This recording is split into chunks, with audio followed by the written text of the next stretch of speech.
మీ shop లో sweets అన్ని నేత్తో తయారు చేసిందా? అసలు సిసలైన నేత్తో తయారు చేయబడిన స్వీట్లు సార్. ఓహో, మరేం లేదయ్యా, రేపు పెద్ద పార్టీ ఉంది, దానికి ఆర్డర్ ఇద్దామని ఏ షాప్ అయితే బెటర్ గా ఉంటుందా అని ఆలోచిస్తున్నాను. తినచూడండి సార్, మీకే తెలుస్తుంది. ఒక స్వీట్ పెద్దార్థులకి కమిషన్ కూడా ఇస్తామండి. ఓహో, బ్రహ్మాండంగా ఉంది. ఇదిగో, నీకు ధనలక్ష్మి ఏజెన్సీస్ తెలుసా? ధనలక్ష్మి తెలుసండి. తెలుసా? పక్క వీధిలో బస్ స్టాండ్ పక్కనే. బస్ స్టాండ్ పక్కన 10వ నెంబర్ ఇల్లే కదండి. కరెక్ట్ అయ్యా బాబు. అమ్మయ్యా, ఇదిగో అక్కడ రేపు పార్టీ. కుర్రాడికి అడ్వాన్స్ ఇచ్చి పంపిస్తాను. 10 కేజీలు స్వీట్ బ్రహ్మాండంగా ఉండాలి. 10 కేజీలు. ఓ మైసూర్ పాకు.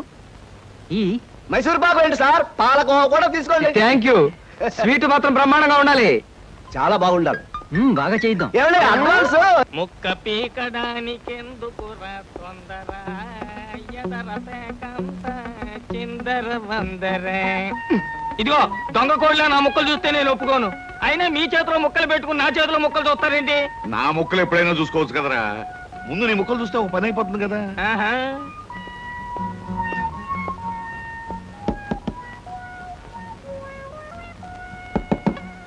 జోకర్లు బెదురుతాయి. ఇదిగో బాబు, ధనలక్ష్మి ఏజెన్సీస్ ఆపరేటర్ గారు ఉండేది ఎక్కడ? వేసుకో ముక్క, చూపిస్తాను. షో తర్వాత చూపించవచ్చు కానీ ఆపరేటర్ గారు ఎక్కడ ఉన్నారు చెప్పవయ్యా. ఇదిగో ముక్క ఖర్చేయండి. ఏం ఖర్చు చేయడం ఏమిటో. మీలాంటి చెత్త మనుషులు పెట్టుకున్న ఆపరేటర్ ఎవరో గానీ త్వరలో ఆఫీస్ మూసేసి అర్జెంట్ గా పేకాట క్లబ్ పెట్టుకుంటాడు బాబు. పోనీ నువ్వు. లాభం లేదు. Yes, Dhanalakshmi agencies proprietor Koteswara Rao speaking.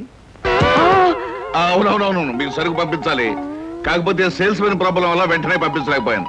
అలాగే త్వరలోనే పంపిస్తాను. ఓకే సార్, ఆపరేటర్ గారు మీరా? ఈ అవతారం చూసి బండలో తరుకున్నాను, నన్ను క్షమించండి సార్. మన్నించండి, ఆట అయిపోయింది. వీరెవరు సార్? మీ అసిస్టెంట్ మేనేజరా? కాదయ్యా, వీడు నా ప్యూన్ గాడు. నేను ఇచ్చే జీతం డబ్బులు కాక కనీసం నా దగ్గర నెలకి ప్యాకెట్లో 200 రూపాయలైనా ఖర్చు చేస్తాడు. మీరు ప్రొపరైటర్ అయ్యుండి ఆఫ్టర్ ఆల్ ప్యూన్ తో ప్యాకెట్ ఏమిటి సార్? చూడవయ్యా, ఆఫీస్ టైమ్స్ అయిన తర్వాత ప్రొపరైటర్ ప్యూన్ అనే తేడా లేదయ్యా, అందరూ సమానమే. అవును, ఇంటర్వ్యూకి వచ్చినట్టున్నావు, నీ పేరేంటి? కృష్ణ సార్. ఇంటర్వ్యూ కని పొద్దుననగా బయలుదేరి ఇప్పటికి చేరుకున్నాను సార్. మీరేమీ అనుకోనంటే ఒక్క మాట అడుగుతాను సార్. ఇంటర్వ్యూ కని పిలిచిన అడ్రస్ లో గాంధీనగర్ పక్క, కమలా థియేటర్ వెనకాల, రాముల వారి గుడి ముందు అని అర్థం పర్థం లేని అడ్రస్ ఇచ్చారేమిటి సార్? చూడు కృష్ణ, నేను ఇవ్వాలనుకున్నది సేల్స్ మెన్ ఉద్యోగం. సేల్స్ మెన్ అనేవాడు ఊరంతా తిరగటం, ఎలాంటి అడ్రస్ అయినా పట్టుకోగలగటం మొదటి క్వాలిఫికేషన్. ఆ క్వాలిఫికేషన్ ఉన్నవాడే ఇక్కడికి రాగలడని అడ్రస్ అలా ఇచ్చాను. 8 మందికి గాను నువ్వు అక్కడ వచ్చావు కనుక ఫస్ట్ టెస్ట్ లో పాస్ అనేట్టు. Thank you sir, thank you very much. Second test ఏమిటి సార్? అచ్చు యంత్రాన్ని కనిపెట్టింది ఎవరయ్యా? అచ్చు యంత్రాన్ని జాన్ గ్యూటన్బర్గ్. కరెక్ట్. మొఘలాయి సామ్రాజ్యాన్ని స్థాపించింది ఎవరు? బాబరు. కరెక్ట్. జపాన్ కరెన్సీని ఏమంటారు? యం. కరెక్ట్. సార్, మీరు అడిగిన ఒక్క ప్రశ్నకి నాకు సమాధానం తెలియదు. మీ ప్యూన్కి అన్నీ తెలుసు, నాకంటే అతనే బెటర్ అనుకుంటాను మీ సేల్స్ మెన్ ఉద్యోగానికి. నేను వేసిన అక్కర్లేని ప్రశ్నలకు జవాబులు తెలుసు కనుకే వీడు జవాన్ పోస్ట్ లో ఉన్నాడు. ఇలాంటి ప్రశ్నలకు జవాబులు తెలియకపోవడమే సేల్స్ మెన్ క్వాలిఫికేషన్. కనుక నువ్వు 2వ టెస్ట్ లో కూడా పాస్ అయ్యావు. ఇక 3వ క్వాలిఫికేషన్ ఏమిటంటే మన సరుకుల గురించి అబద్ధాలు చెప్పటం. ఏది, ఒక్క అబద్ధం గబుక్కుని చెప్పు. మీరు భలే అందంగా ఉంటారు సార్. అసలేవయ్యా, నా గురించి కాదు, నేను అడిగేది అబద్ధాన్ని గురించి. నేను ఇంత ముందు చెప్పింది అబద్ధమే sir. Correct. You are appointed as the salesmen. రేపే వచ్చి డ్యూటీలో జాయిన్ గా. Thank you sir. ఏమయ్యా, మీ నలుగురు కలిసి ఈ నెలలో 1 డజన్ ఆర్డర్లైనా తీసుకోలేదు. ఎందుకు పనికొస్తారా మీరు? సోపులకు గానీ, పౌడర్లకు గానీ, పెర్ఫ్యూమ్స్ గానీ మీరు ఒక్క ఆర్డర్ కూడా తీసుకోలేదంటే నేను మీకు జీతం ఎందుకు ఇవ్వాలి? మీరు ఎందుకు తీసుకోవాలి? అదిగా సార్, ఎన్నో విధాలుగా ప్రయత్నం చేశాం కానీ కారణాలు సంజాషులు కాదు నాకు కావాల్సింది, పని జరగడం కావాలి. Good morning sir. Good morning. కొత్తగా ప్రకాష్ నగర్ లో 4 ఆర్డర్లు, శ్రీరామ్ నగర్ నుంచి 15 ఆర్డర్లు తీసుకొచ్చాను. వాళ్ళ మన సరుకు వెంటనే కావాలని చిందులు తొక్కుతున్నారు. మనం గనక ఆలస్యం చేస్తే మన ఆఫీస్ మీద పడి అల్లరి చేసే అవకాశం ఉంది. గుడ్. సేల్స్ మెన్ అంటే అలా ఉండాలి. జాబ్ ఎలా చేయాలో మీకు తెలియకపోతే కృష్ణ దగ్గర శిష్యారకమైనా చేయండి అయ్యా. వెళ్ళండి సార్. ఇంతవరకు మన వాళ్ళు ఎవరు నెహ్రూ నగర్ ఏరియా టచ్ చేసినట్లేదు. ఇవాళ అటువైపు దండయాత్ర చేద్దామని చూస్తున్నారు. Very good. అది సరే కృష్ణ, మన వాళ్ళు ఎవరు కాళ్ళు గడ్డాలు పుచ్చుకుపతి వల్ల ఒక్క ఆట కూడా తేలేకపోతున్నారు. మరి నువ్వేమో నెలకు 30-40 ఆటలు తీసుకొస్తున్నావు. ఏమిటయ్యా నీ టెక్నిక్? నా టెక్నిక్ మాటల్లో చెప్పేది కాదు సార్. ఓరి సౌజ్ఞలో చెప్తావా? అది కాదు సార్, నేను కస్టమర్స్ తో డీల్ చేస్తున్నప్పుడు మీరు కళ్ళారా చూస్తే మీకే తెలుస్తుంది. అయితే నేను కూడా ఇవాళ నీతో పాటు వస్తానయ్యా. మీరు కూడా నాతో పాటు రావచ్చు. కాకపోతే మీరు ఇలా సూటు బూటు వేసుకుని ప్రొపరేటర్లా నా వెంట వచ్చారనుకోండి, వీడు సన్నా సేల్స్ మెన్ రా, వీడి వల్ల కాక ప్రొపరేటర్ వెంటేసు తిరుగుతున్నాడని మన ప్రోడక్ట్ ను అనుమానించే అవకాశం ఉంది. అమ్మో, మరైతే ఎలాగయ్యా రావటం? మీరేమీ అనుకోకపోతే నా వెంట మీరు రావడానికి ఓ మహత్తరమైన ఐడియా చెప్తాను. ఏమిటయ్యా అది? Good morning sir. Good morning. Potharaju,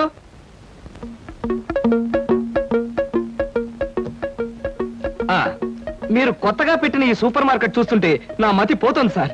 అసలు మీ సూపర్ మార్కెట్ దెబ్బకి సిటీలో ఉన్న సూపర్ మార్కెట్లని ఫ్యాట్. Thank you. By the way, నా పేరు Krishna, Dhanalakshmi agencies sales representative ని. Glad to meet you. Very nice to meet you sir. వీడు మా బాయ్. అదే పోతరాజు, నా పర్సనల్ అసిస్టెంట్. మీరు వచ్చినందుకు నాకు చాలా సంతోషం. రండి కూర్చోండి. Thank you.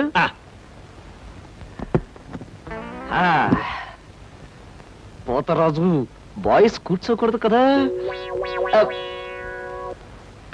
అలాగే నిలబడతానండి. సార్, మా ప్రోడక్ట్స్ అన్ని కొంచెం మంచినీళ్ళు ఇప్పిస్తారా? బాయ్ బయటికి వెళ్ళాడు. ఒరేయ్, నన్ను ఊరే అంటావా? పోతరాజు, బాయ్స్ ని అరే ఒరే అనక అయ్యా ఏమండి అనరు కదా. అవునవును, నేను బాయ్ని కదా. జగ్గులో వాటర్ ఉంది, అయ్యగారికి తెచ్చి. నేను నీళ్ళు తీసుకొచ్చి వాళ్ళ, లేకపోతే నేను తీసుకురావాలా? కదా పోతరాజు, ఇప్పుడు నువ్వు బాయ్ కదా. అవును, నేను బాయ్ని కదా. మీ బాయ్ ఏమిటి జోకర్ లాగా ఉన్నాడు? కొత్తగా చేరాడు, మొద్దు స్వరూపం, మీరేమనుకోకండి. ఆహా, మిమ్మల్నే సార్. ఓహో, ఏమిటయ్యా? ఒక్కసారి కళ్ళజోడు తీయండి సార్. అరే రే, ఏమిటయ్యా? Face reading sir. ఫేస్ రీడిగా? మొహాన్ని పట్టి అవతల మనిషి యొక్క మంచి చెడు చెప్పడం. దాన్ని నేను 6 సంవత్సరాల పాటు అలహాబాద్ లో ఐజిన్ ఓవర్ అనే ఆస్ట్రేలియన్ దొర దగ్గర ట్రైనింగ్ పొందా. మీరెప్పుడు ట్రైనింగ్ పొందారు? ఈ దిక్కుమాల ఉద్యోగంలో చేరక ముందు. నువ్వు కాస్త నోరు మూసుకుని నిలబడు. ఒరే, ఆ ఫ్లాస్క్ లో కాఫీ ఉంది, పట్టుకురా. నేను కాఫీ తీసుకురా. ఏంటి దొరలాగా మాట్లాడతాడు? ఒకప్పుడు బాగా బతికిన వెదాలండి. నేను వెతవనా? నువ్వు బాయ్ కదా, వెళ్ళి కాఫీ పట్టరా. సార్, మీ ఫేస్ చూస్తుంటే చక్కటి భార్య, చుక్కల్లాంటి పిల్లలు, లక్షల ఆస్తి ఉన్నట్టు కొట్టొచ్చినట్టుగా కనిపిస్తోందండి. ఇక ఫ్యూచర్ లో మీకు గొప్ప చేంజ్ రాబోతుంది. గొప్ప చేంజ్? అది ఏంటయ్యా? ఆడరేఖ, ఆస్తి రేఖ వరుసగా మీ రేఖలో కలవబోతున్నాయి. నిజంగా? అందులో ఆశ్చర్యపోవాల్సిందే ఉందండి. మీ అందం, మీ పర్సనాలిటీకి ఏ ఆడదైనా ఇట్టే పడిపోతుంది. సిగ్గుపడకండి. కాకపోతే ఎంత తొందరలో పడబోతుందనే విషయం చెప్పాలంటే కొంచెం స్టడీ చేయాలి. ప్రస్తుతం నాకు టైం లేదు. మా సరుకు ఆర్డర్ తీసుకోవాలి కదండి, ఏదో పొట్టకుట్టు కోసం. పద పోతరాజు. మీ సరికి నేను ఆర్డర్ ఇస్తాను. ఏదో డీప్ గా స్టడీ చేయాలని చెప్పారే, చేయండి. కూర్చుని కూర్చుని. ముందా ఆర్డర్ సంగతి ఏదో మనం తేల్చేస్తే ఆ తర్వాత మీ ఫేస్ రీడింగ్ గురించి నేను తేల్చేస్తాను. ఆర్డర్ తీసుకోండి. ఇంకా ఏం కావాలి? ఓ ఫ్రూట్ సాలెడ్. ఫ్రూట్ సాలెడ్ వద్దులే, నేనే వెళ్ళి తీసుకొస్తాను. థ్యాంక్స్ రా.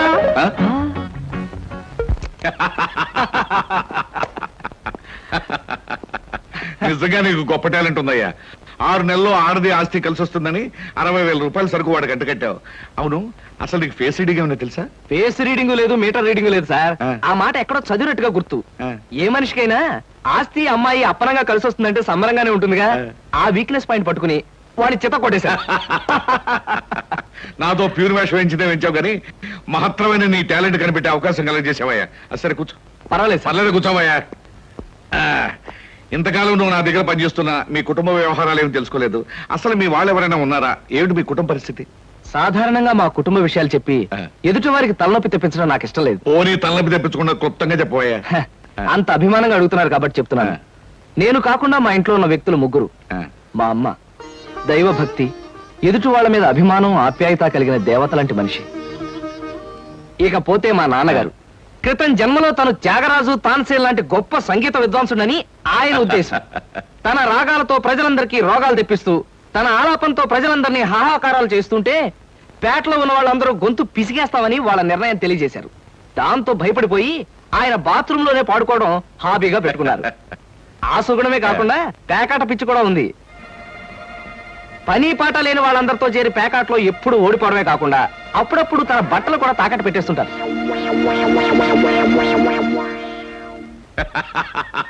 ఇక మిగిలింది మా తమ్ముడు సినిమా యాక్టర్ చిరంజీవి. ఏమిటి, సినిమా యాక్టర్ చిరంజీవి మీ తమ్ముడా? అబ్బే కాదు సార్, మా తమ్ముడు బాబ్జీ చిరంజీవి అభిమాని. అలా చెప్పు, లేకపోతే చిరంజీవి మీ తమ్ముడు ఏమిటి, నీకు ఉద్యోగం ఏంటి అనుకుంటున్నాను. అబ్బే కాదు సార్, ఇక యథాశక్తి వాడు చదువు సంధ్యలో మానేసి సినిమా థియేటర్ల దగ్గర కటౌట్లకు దండలు వేయడం, చిరంజీవి సినిమా రిలీజ్ అయితే పిచ్చిగా రెచ్చిపోయి థియేటర్ దగ్గర గోల చేయడం ప్రస్తుతం వాడి జీవిత జయంగా పెట్టుకున్నాడండి.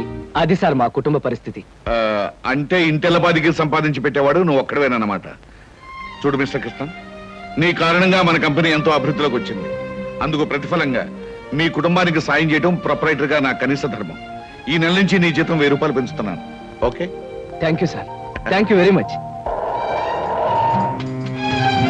ఆ విధముగా జూదమునందు అన్ని పోగొట్టుకున్న పాండవులు అరణ్యవాసములకు బయలుదేర్రి. ఆహా, ఏమి రాశాడయ్యా మహానుభావుడు. ఎవరు? వాల్మీకి మహాకవి. The law of diminishing returns states that the more you consume of a product, the more you పరీక్షలు కదన్నయ్యా, చదువుకుంటున్నాను. ఓహో, చదువు చదువు. అలాగే. అమ్మా అమ్మా. వస్తున్నాను బాబు. చేసేది సేల్స్ మెన్ ఉద్యోగం. నీడ పట్టున ఉండకుండా ఎండనక వాననక ఊరంతా తిరిగి అలసిపోయేస్తుంటాం. నీ కష్టం తలుచుకుంటే నాకెంతో బాధగా ఉందిరా కృష్ణ. కాఫీ తీసుకో బాబు. అమ్మా, నా కష్టంతో ఇంట్లో అందరి ఆకలి తీరి కుటుంబం అంతా ఆనందంగా ఉందని తలుచుకున్నప్పుడల్లా నాకు సంతోషంగాను సంతృప్తిగాను ఉంటుందమ్మా. అన్నట్టు ఇవాళ జీతం అందింది. ఇంటి ఖర్చులు ఏమిటో, ఎవరెవరికి ఎంతెంత ఇవ్వాలో లిస్టు రాసిస్తే. కృష్ణ, ఈ వయసులోనే సంపాదించే బాధ్యతను ఎత్తనేసుకున్నావు. కుటుంబాన్ని నడిపే బాధ్యత కూడా నీకెందుకురా? డబ్బు నాకు ఇస్తే ఖర్చులు మిగిలిన విషయాలన్నీ నేను చూసుకుంటాను. నీకివ్వడానికి నాకేమీ అభ్యంతరం లేదమ్మా. కాకపోతే ఈ కాస్త జీతంలోనూ అందరినీ మేనేజ్ చేయడం నీకు కష్టమేమోనని. ఒరే, నేను అమ్మని, నాకు ఆ మాత్రం తెలీదు. అమ్మవు కాబట్టే అందరి మాటలకు కరిగిపోయి అడిగిన వాళ్ళందరికీ కాదల్లాకి ఇచ్చేస్తావని. సర్లేరా. సరే సరే సరే, తీసుకో. నేను వెళ్ళి బట్టలు మార్చుకొస్తాను. బియ్యానికి 300. అమ్మా, నీకు విషయం చెప్పాలంటే ఏడుపు వస్తుందమ్మా. ఏడవలసిన అవసరమే వచ్చిందిరా బాబ్జీ. ఇంట్లో నాన్న సంగీతంతో హింసిస్తున్నాడని చదువుకోవడానికి బీచ్కి వెళ్ళాను. అక్కడ వాచ్ పోయిందమ్మా. ఎల్లుండి నుంచి పరీక్షలు. కనీసం చేతికి సెకండ్ హ్యాండ్ వాచ్ అయినా ఉండాలిగా. ఓ 100 రూపాయలు బొమ్మా. ఈసారైనా తగలేసుకోకుండా వాచి కొనుక్కో. అలాగే. ఇదిగో 100. అయినా వాచి బారేసుకోవడం ఏమిట్రా పిచ్చి వెధవా. ఇదిగో పార్వతి, ఇందాక వీధిలోంచి వస్తుంటేను కొందరు పెద్ద మనుషులు కనిపించి త్యాగరాజోత్సవాల దగ్గరికి వస్తున్నాయి కదా, నా వంతు ఓ 500 రూపాయలు విరాళంగా ఏమని భైరవ రాగంలో బావురమన్నారే. 500? నేను ఇలాగే అన్నాను. మీరిస్తాను ఒప్పుకున్నారా? కుటుంబం బరువు బాధ్యతలు తెలిసిన వాడిని నేనెందుకు మాటిస్తానే. కావాలంటే 2 లేక 300 విరాళంగా ఇస్తాను. ఆ రోజు ఉచితంగా కచేరీ చేస్తానని మాటిచ్చాను. పైసా కూడా అడగం. మీ కచేరీ మాత్రం వద్దు బాబు అని దండం పెట్టుంటారు. అంతేనా? కమాచు రాగంలో కాళ్ళు చేతులు వెరక్కొడతాను. నా కచేరీ అంటే బొత్తిగా భక్తి శ్రద్ధలు లేవు. ఆఖరి మాటగా 200 రూపాయలు విరాళంగా ఇస్తాను అన్నానే. ఇవ్వకపోతే బాగుండదు, ఆ తర్వాత నీ ఇష్టం. చారాస్వామి నిన్ను ఆశీర్వదిస్తాడు. 3, 4, 5. అమ్మగారు పాలకు డబ్బులండి. అమ్మగారు పచారీ సామాన్ డబ్బులండి. అమ్మగారు జీతం అండి. అమ్మగారు పాలకు డబ్బులండి. అమ్మగారు పచారీ సామాన్ డబ్బులండి.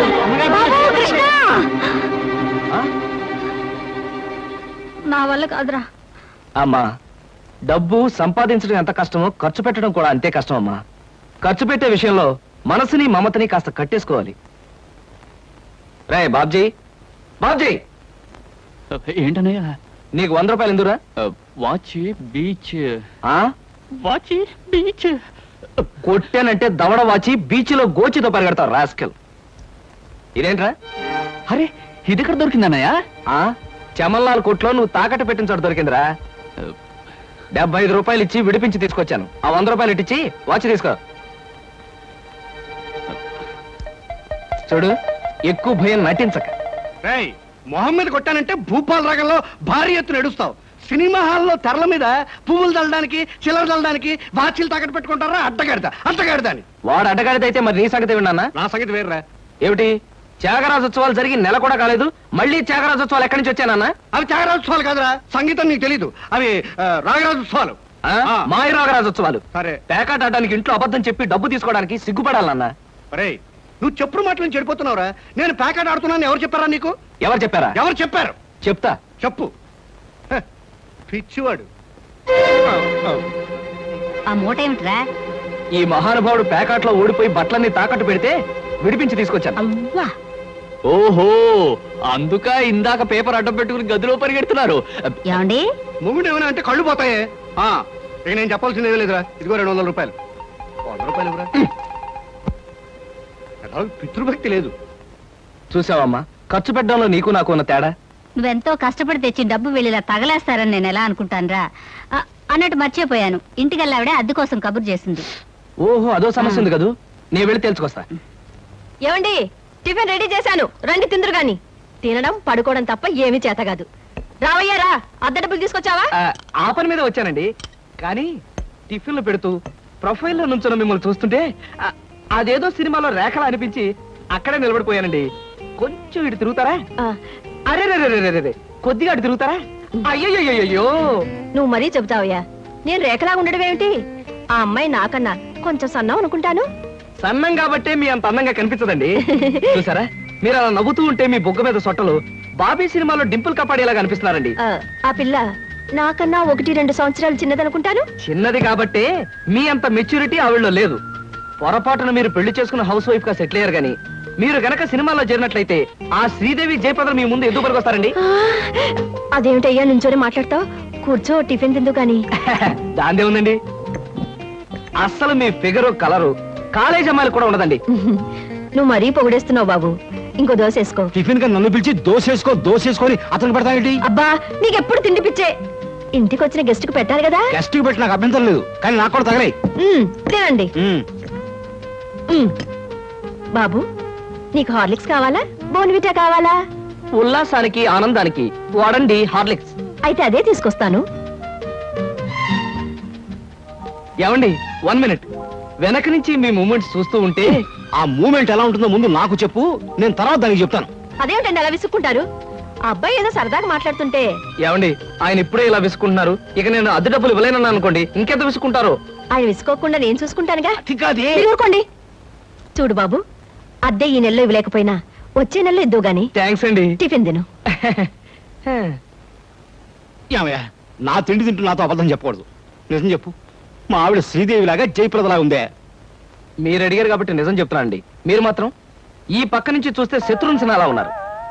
హైట్ విషయంలో కొంచెం తగ్గారు కాబట్టి రిషి కపూర్ గారి, పెరుగున్నట్టయితే అమితాబ్ బచ్చనే. అసలు మీ పర్సనాలిటీకి ఈవిడ్ని ఎలా పెళ్లి చేసుకున్నారండి? ఏమిటోనయ్యా, నా తలరాత నా కర్మ. నిజానికి అదృష్టం బాగుంటే ఈ రేఖలో శ్రీదేవిలో చేసుకోవాల్సిన వాళ్ళే కదా. ఫ్యూచర్ లో చేసుకోవచ్చేమో. Anyway, best of luck. ఈ దశ కూడా వేసుకో. Thank you. ఏం మొహాట పడకు, పళ్ళు కూడా ఉన్నాయి. అలాగే. ఏరా, మళ్ళీ అబద్ధాలు చెప్పి ఆ దంపతులిద్దరిని మోసం చేసి అద్దె బకాయి వేశావు ఏ? అమ్మా, జీవితంలో బ్రతకాలంటే మాటలైనా ఉండాలి, నోట్లైనా ఉండాలి. అసలు నీకు ఇంకో విషయం చెప్పనా? బారసాల నాడు నాకు రామకృష్ణ అని పేరు పెట్టి రామాని పిలవడం మానేసి కృష్ణాని ఎందుకు పిలుస్తున్నావే? అందుకేనేమో అబద్ధాలు చెప్పడం జీవితానికి తప్పనిసరి అయిపోయింది. ఉద్యోగంలోనూ అబద్ధాలు చెప్తున్నాను, ఇల్లు గడవడానికి అబద్ధాలు చెప్తున్నాను. కానీ ఈ అబద్ధాలు చెప్తున్నందుకు నేనేం బాధపడటం లేదమ్మా. ఎందుకంటే నేను అబద్ధాలు చెప్తుంది నా కోసం కాదు, నా కన్న వాళ్ళ కోసం, నాకున్న వాళ్ళ కోసం, అంతే. ఒరే రామకృష్ణ, కృష్ణుళ్ళ నువ్వు అల్లరి చేసి అబద్ధాలు చెప్పినా నీకు రాముళ్లాంటి మంచి మనసుంది. అది చాలరా మాకు.